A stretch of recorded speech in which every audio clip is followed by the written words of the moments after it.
দেশে এ পর্যন্ত জব্দ করা অর্থ ও সম্পত্তির বাজার মূল্য প্রায় ১,৭৩,৩৭২ কোটি টাকা বলে জানিয়েছে প্রধান উপদেষ্টার প্রেস উইং।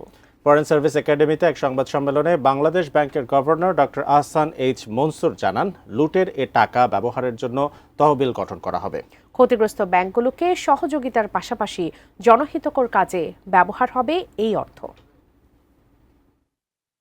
বিগত সরকারের আমলে অর্থ পাচার, অর্থ আত্মসাৎ সহ লুটপাটের মহোৎসব হয়েছে বলে বিভিন্ন সময় তথ্যউপাত্ত উপস্থাপন করে আসছে অন্তর্বর্তী সরকার। যুক্তরাষ্ট্র, যুক্তরাজ্য, কানাডা, সিঙ্গাপুর, আরব আমিরাত সহ বিশ্বের বিভিন্ন দেশ থেকে পাচার হওয়া অর্থ পুনরুদ্ধারে তৎপর প্রধান উপদেষ্টা অধ্যাপক ডক্টর ইউনূস।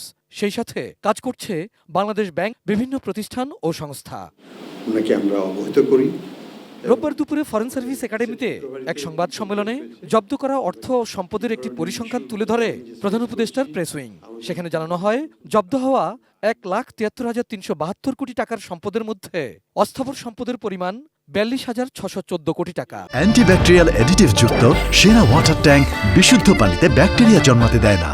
১,৩০,৭৫৮.৭ ও ৭ কোটি টাকা এবং মিলিয়ন ডলার, আর বিদেশে হচ্ছে ১৬৪। এটা হচ্ছে অ্যাটাচমেন্ট। জব্দ করা এসব অর্থ দিয়ে কি করা হবে এই বিষয়টিও জানানো হয় সংবাদ সম্মেলনে।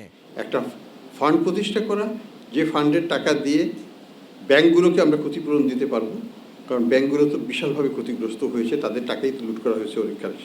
আর বাকি টাকা যেগুলো নন ব্যাংক রিলেটেড, সেই প্রপার্টিগুলোকে তখন সরকার তাদের আরেকটা ফান্ডে নিয়ে জনহিতকর কাজে সেটাকে ব্যয় করবে।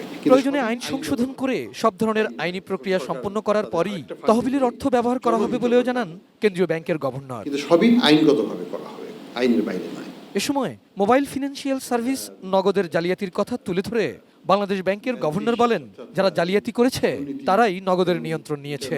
তারা জালিয়াতির তথ্য মুছে দিতে পারেন বলেও শঙ্কা তার। ৬৫০ কোটি টাকা মতো ই মানি ক্রিয়েট করেছে, যেটার এগেনস্টে প্রকৃত অর্থ ছিল না। দারিদ্র বিমোচন কর্মসূচির অধীনে যে ধরনের অর্থ ট্রান্সফার করা হতো, নগদের মাধ্যমেই করা হতো শুধু, সেইখানে তারা প্রায় ২০০০ কোটি টাকার উপর তারা সেখানে আত্মসাৎ করেছে।